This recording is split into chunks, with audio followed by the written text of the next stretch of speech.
Hi, welcome to Breakfast, Lunch, and Dinner. I'm your host, Jason Parker. Thanks for joining me for food news from around the country and around the world. As you can see in the beginning of my video, I had some tasty looking pizzas. Those are from Roberta's in Williamsburg. They were doing a pop up here in Culver City. It was at the platform. The pizza was super tasty. The pizza with the big chunks of meat on it in the video, that's the bee sting. They cover their pizza in honey after it's done cooking, and it's as good as you imagine. They're supposedly going to open a location here in LA soon. I will definitely be there for the bee sting. I'll be a regular there for sure. Even though I don't like to go to that the west side of town, it'll definitely be worth a stop to go to Culver and get some of that pizza. We've got actually a couple new pizza openings here in the city. One will be coming in 2019. People who watch the show here will know the name Gino Sorbillo. He's the mafia fighting pizzola from Naples. He opened a location recently in New York, and it sounds like in early 2019 he's going to be opening a shop out here. So some great Nepalese pizza. I mean, there's already some great Neapolitan pizzas here in Los Angeles, but it'll be nice to have another one. I'm super excited. Also, opening today, Nancy Silverton's newest pizza place. I believe it's called Triple Beam Pizza. Triple Beam Pizza opened in Highland Park. Highland Park, of course, has been blowing up for a couple of years now. It's definitely like the new spot. G and Go Get 'em Tiger will be opening a coffee shop out there soon. But Triple Beam is Roman style pizza, so it's like a cold pizza. It's these big slabs. Anybody who watches the pizza show on Munchies, they just did a kind of a special on it, but you buy it by the ounce, so they just slice it off and they give it to you. They've got a little I think it's like Highland Park wine or something inside their little fancy wine store, so it should be a pretty good place. I'm hoping to make it by there soon, and I'll tell you how it was.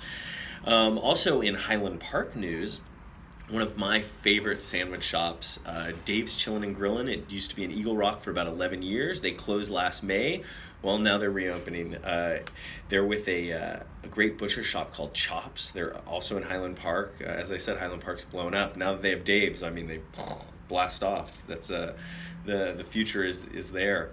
Dave's Chillin' and Grillin' is they've been doing fresh farm to table esque sandwiches for a long time. They're super tasty, great for you too. Like Dave says, he doesn't eat crap and he's not going to sell it to you. So I'm pretty excited about them reopening. For New Yorkers, Chelsea Market is kind of a cool spot to go. It's right off the High Line. There's always a lot of like great food in there. It's a really fun experience going to the Chelsea Market. Well, it sounds like the whole building is being bought by, of all people, Google for, get this, $2.4 billion. It literally takes up a whole entire block. I guess ground floor wise, it's actually bigger than the Empire State Building.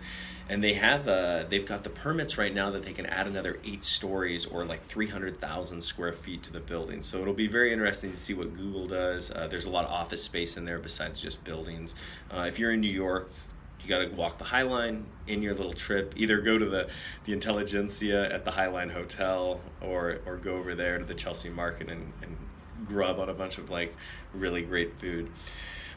Staying on the East Coast, Blue Bottle has finally opened a cafe in Boston. It's in Cambridge. Sorry, I'm not an East Coaster. I don't know how to pronounce all your fancy words, but it's over there. This marks like the 50th cafe for Blue Bottle. They're just, speaking of blowing up, I mean, I think nobody in the coffee world is bigger right now, at least for specialty coffee. So it's definitely, if you're an East Coaster and you're wondering where to get some good coffee, you're tired of George Howell, go on over to that Blue Bottle. In not so good food news, Norsit Gökçe, I don't know how to pronounce his name, the Turkish Instagram sensation known as Salt Bae. He opened his newest steakhouse in Midtown New York. It's supposedly horrible. There's a great article by Pete Wells, and actually Time Out has a really funny article about it too. He has, I think, 9 of these steakhouses around the world since he became Instagram famous. He's got a couple burger places. The name of the steakhouse is Nusret. I don't know how to pronounce it. And that's what the name of the burger place is. But here in Los Angeles, we're going to be getting one of his burger places here soon. He's going to rename it for LA Salt Bay. The burgers actually look pretty good from what I've seen. At least the ones that aren't in this country. It's a 28-day aged steak that he grinds down. They put these onions and Italian cheddar on it. It actually looks pretty good. I'll definitely go and try one of their burgers, but I think for him it's over, man. This guy needs to retire the hand, you know.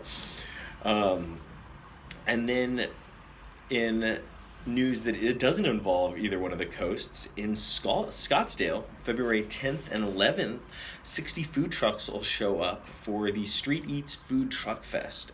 Each truck will have $2 samples, so realistically you could go there, you drop $120 and you can try food from 60 different food trucks. Sounds like a pretty good deal to me. I believe this is like their second or third one they've done. It sounds like a pretty great food event for Arizona. That place is, speaking of blowing up, Arizona is blowing up. I've had actually some of the best meals of my life in Phoenix, and of course Chris Bianca, who's Pizzeria Bianca, he'll be moving out here to LA soon to open a location with the Tartine people from San Francisco down in the Row. So it should be cool. As usual, there'll be links and everything I've talked about today in the comment section or the bio of this video. And if anybody doesn't know, I do a walking coffee shop tour of downtown Los Angeles. Incidentally Coffee is on my Instagram. That's how it's Incidentally Coffee is at Gmail is the email for this. If you guys have any questions, any interest in taking a tour or advertising with our show, or even you just want a shout out, you got some food news at something going on in Wichita, Kansas next month, let me know. I'd love to post it. Here's to a great weekend. Have a good one.